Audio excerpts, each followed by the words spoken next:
What you are about to see was not meant to be seen by the public eye. It was just a normal day at the Harvey estate, until someone moved a few dusty boxes. Behind the Bentleys and Rolls-Royces was something no one in the family expected: a hidden vault. What they found inside wasn't just shocking. It rewrote part of Steve's legacy. It started like any other weekend afternoon at the Harvey estate: quiet, comfortable, nothing out of the ordinary. The kind of day when family members drop by, the staff tidies up the edges of the property, and a few dusty boxes in the garage finally get reorganized. Steve wasn't even home that day. It was one of his sons, reportedly digging through a stack of old sports gear and out-of-season decorations in the far corner of the garage, who made the discovery. What should have been a simple cleanup turned into something none of them saw coming. As he pulled back a heavy tarp and scooted aside an old shelving unit, he noticed something odd about the wall. Unlike the smooth concrete that framed most of the space, one section gave off a hollow sound when tapped, almost like there was a cavity behind it. A closer look revealed faint seams, a panel, not a wall. And behind that panel, a metallic surface, painted over to match the surroundings, but clearly different from the rest. It was a door, a vault door. Confused but intrigued, the family tried to pry it open. No luck. There was a keypad. Multiple guesses failed: birthdays, anniversaries, even the name of Steve's first comedy club. It was only when Marjorie Harvey suggested trying the year 1977, the year Steve began his stand-up career, that the mechanism clicked. With a low hiss, the door creaked open. What they saw inside wasn't treasure, wasn't flashy. No gold, no cash, no weapons. It was a small room lined with wooden boxes, aged documents, and a single shelf holding a metal storage chest. And taped to the chest, written in Steve's bold handwriting: "Do not open unless it's family." The air changed. What began as spring cleaning had turned into something far more profound. A hidden chapter in the life of a man who, until now, they thought they fully understood. To the public, Steve Harvey's garage was already the stuff of celebrity envy. Magazine features and casual interviews had shown glimpses. A spotless white Bentley Mulsanne that Marjorie gifted him, a blacked-out Rolls-Royce Phantom with personalized emblems, and a candy-red Ferrari 458 Italia he drove when he needed to feel alive. Even a vintage Cadillac Series 62 convertible sat perfectly restored, a nod to Steve's appreciation of old-school class. Every car had a story. Every detail was tailored. The family assumed they'd seen it all. But something always felt unfinished. One corner of the garage, dimly lit, partially closed off, was rarely discussed. It was the area no one touched, tarped over, blocked with boxes, occasionally muttered about, but never explored. "That's just Steve's old junk," someone would say. The assumption was always the same. It was storage space for sentimental clutter. A golf bag from the 90s, maybe some forgotten awards, or outdated suits from his stand-up days. Now, with the vault discovered, that forgotten corner took on a new energy. The cars gleamed less like status symbols and more like distractions, armor to protect something far more fragile underneath. Steve had built an empire on success, style, and transformation. But this room hinted at something deeper. The man he used to be before the suits, before the 6 shows, before the mansions. His kids, standing there stunned, began to realize the real story wasn't in the horsepower. It was in what he kept hidden behind it. The family had always been proud of Steve's journey from poverty to prominence, but they never expected to physically see the pieces of the struggle. Tangible, untouched, and locked away just feet from his collection of million-dollar cars. This garage wasn't just a monument to success, it was a living time capsule, and they had only just cracked it open. Once the family opened the vault, what they found felt less like storage and more like a personal museum. One never intended for the public, maybe not even for the family. The steel box on the shelf, dented and rusting slightly at the hinges, stood in stark contrast to the precision-polished vehicles outside. Its weight was emotional before it was physical. Inside the box were folders, envelopes, and handwritten letters, bundled with rubber bands that had long since cracked and crumbled. Each was labeled with Steve's unmistakable scrawl: regrets, dreams, failures, and to my future self. There were tax forms from the 80s, rejection letters from comedy clubs, faded photographs of run-down apartments, and even an eviction notice from the days he was living out of his car. But what caught their breath was a smaller envelope sealed with tape and marked, "To my children, if I'm not around." The mood shifted. This wasn't nostalgia. This was legacy. Inside were 4 single-page letters, each one personalized. He wrote about what he hoped they'd learn, why he worked the way he did, and what he feared the most: failing them. And then came a black-and-white photo. Steve, much younger, standing next to an old Ford sedan. No smile, no pose, just rawness. Behind him, everything looked bleak. A hand-scrawled note on the back read, "This was the lowest point, but I never stopped believing." The kids exchanged glances. They had heard the stories, Steve living in his car, showering in gas station bathrooms, but seeing the evidence hit differently. These weren't tales for talk shows. These were scars, preserved in ink and paper. Each envelope in the vault was a time bomb of emotion, unopened wounds and quiet victories folded in worn paper. The one marked "Regrets" held a 3-page confession about missing his daughter's school recital in 1994 because he couldn't afford the flight. Another titled "Dreams" detailed goals he set while homeless, including "Own a house with a garage big enough for a Cadillac I don't have to fix." The most haunting one, though, was a note titled "To my future self." It read like a prayer written in the middle of a storm. Don't forget who you are when you get there. If they cheer, stay humble. If they boo, stay steady. And if they ever ask how you made it, tell them about this car. At the bottom of that letter was a scribbled line that made the family freeze. "Don't ever sell the Ford. It saved my life." Until now, no one had connected the tarp-covered car with that moment in Steve's life. The family always assumed it was just an old project car he never finished. But suddenly, every glance toward that dusty corner of the garage became more meaningful. These weren't just letters. They were the emotional blueprint of Steve Harvey, a man who built a brand on faith, effort, and discipline, but had clearly been carrying burdens he never let the world see. In those envelopes were versions of Steve that predated the suits, the laughter, and the bright lights. His family was stunned, not just by what he had endured, but by how quietly he had carried it all. In one of the faded photos pulled from the vault, Steve stood next to a beat-up, boxy Ford sedan. The background was unfamiliar, but Steve's face was unmistakable. Young, tired, determined. It wasn't a publicity shot. It was raw, unposed, and deeply personal. On the back, a handwritten caption read, "Me and my house." That's when it clicked. The family had always known Steve talked about living in his car during his early stand-up days, how he spent years sleeping in parking lots, showering in gas stations, and scraping together coins for food. But most had assumed the actual car was long gone, crushed or forgotten like a prop in the past.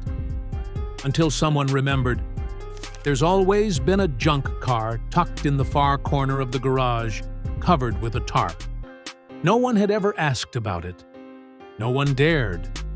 The tarp was thick with dust. The wheels, barely visible, were rusted and flat. But as they peeled it back, breath caught in their throats. There it was, a faded gray Ford sedan, the same model and year as the one in the photo. Same hubcaps, same cracked vinyl roof. On the rearview mirror hung a long faded keychain that read, "Don't sell this car." The interior smelled like mildew and thyme. On the passenger seat, a worn-out map of the Midwest with comedy clubs circled in red. In the glove box, a cracked leather Bible, still bookmarked in Psalms. This wasn't just a car. It was Steve's sanctuary, his survival capsule, from a time when the world offered nothing but rejection and road miles. The family stood in silence. This wasn't a luxury item. It was sacred. For years, the old Ford had sat under that tarp, ignored by design. Steve never spoke about it, not even when car collectors visited his home and raved about his luxury fleet. The Rolls-Royce was on full display.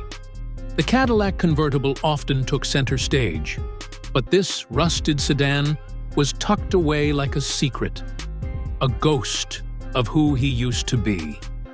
When the tarp came off, so did decades of emotional armor. The car was covered in dust and cobwebs, but the paint told a story, scratched from sleeping in it, faded from sun exposure, dented from parking lot mishaps during his comedy road trips. Inside, the front seat had been reclined so far back it nearly touched the rear bench. The ashtray still had a few burnt-out cigar butts. A cracked cassette tape labeled "Set Cleveland" sat wedged between the seats, probably an old recording of one of Steve's earliest gigs. The most shocking detail? Taped to the dashboard was a yellowed note in Steve's handwriting. "One more night, one more try." It was the kind of thing a man writes when he's on the brink, a mantra to survive another day. For Steve, it wasn't just a car, it was the last barrier between hope and giving up. The Ford held memories not just of hardship, but of resilience. It was where he cried, where he prayed, and where he plotted the long, lonely climb towards success. And all that time, he kept it. Not for show, not for sale, but for silence. Steve wasn't supposed to be home that afternoon. He had flown in from a taping earlier than planned. When he walked into the garage, expecting peace and solitude, he instead found his entire family standing in a semicircle, silent, reverent, gathered around the uncovered Ford. He froze. His expression changed. His eyes darted to the open vault, then to the letters, now gently laid out, and finally to the car. "No one was ever supposed to find that," he whispered. His wife approached first, holding the envelope labeled "To my children." His son had tears in his eyes. His daughters looked stunned. No one said anything for a moment. Then Steve stepped forward, opened the driver's door, and slowly sat down in the same seat he once slept in for weeks at a time. His hands gripped the steering wheel, and then he broke. "I was gonna quit," he said softly, "right here in this seat. I had nothing left, just this car and God." The family gathered around, this time not as observers, but as witnesses. He told them how this car saved his life, not just as shelter, but as a symbol. He said he used to stare through the windshield and imagine standing on a stage, making people laugh, and finally making it. They'd always known Steve Harvey, the entertainer, but now they met Steve Harvey, the survivor. As the day wore on, the mood inside Steve Harvey's garage shifted. What began as a curious discovery had become a moment of collective reckoning. The family didn't just uncover a secret vault, they'd unearthed an emotional time capsule. And in that contrast between chrome-wrapped Bentleys and a rusted-out Ford, they began to see the full picture of Steve Harvey's life. One that no award show or talk show couch could fully reveal. His wife ran her fingers along the hood of the Ford, brushing away layers of dust and memory. She glanced toward the gleaming Rolls-Royce parked just 10 feet away, and then back again, shaking her head. "This is the car that built that one," she whispered. And she was right. The vault held more than letters.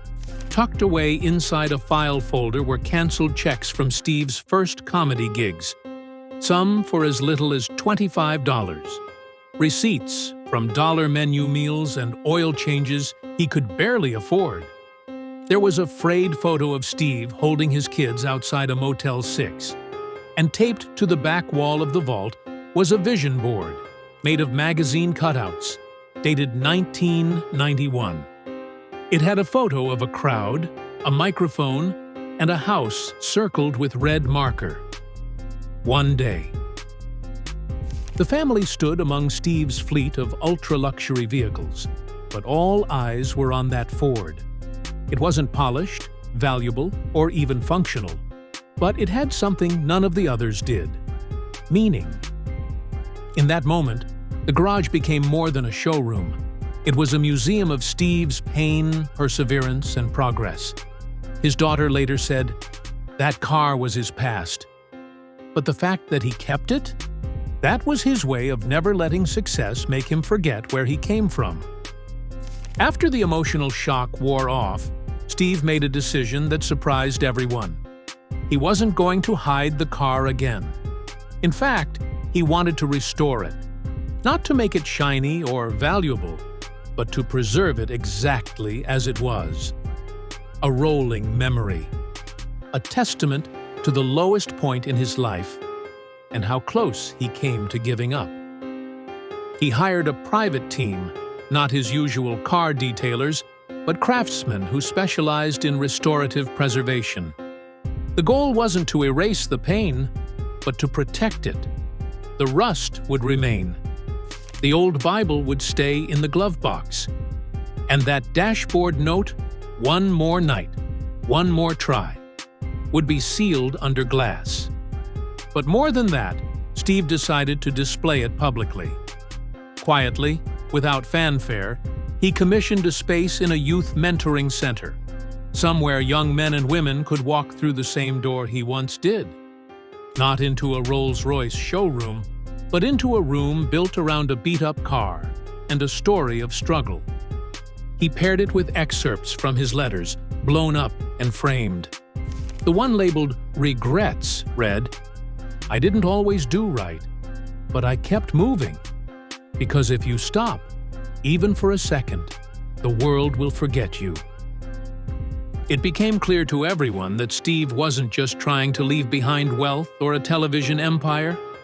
He was building a legacy, one rooted in failure, resilience, and the power of keeping faith when the tank is empty and the road is dark. The final message wasn't hidden behind a secret door or buried in a letter. It was in the metal, the dents, the worn steering wheel, the fading cloth seat where Steve once cried himself to sleep after bombing a set. That old Ford, ugly and forgotten by design, held the truth of Steve Harvey's success far better than any luxury car or award could. In interviews, Steve has often talked about the importance of humility, but for his family, seeing that car changed everything. They no longer just heard about what he went through. They saw it, they felt it, they touched it. Steve later said, "Everybody wants the mansion, but nobody wants the car that got you there. That Ford, that's where I learned how to be me." And it stuck. Not long after, Steve shared a rare post on social media. It was a photo of that Ford sedan, partially restored but still bruised by time. The caption read, "This car saved me. This pain built me. This is the part they don't put on TV. The story didn't end in the vault. It ended in understanding. Steve Harvey didn't keep that car because he was sentimental. He kept it because it reminded him that even in your lowest moments, you still have something to drive you forward. A broken-down Ford, a box of letters, and a man who never gave up.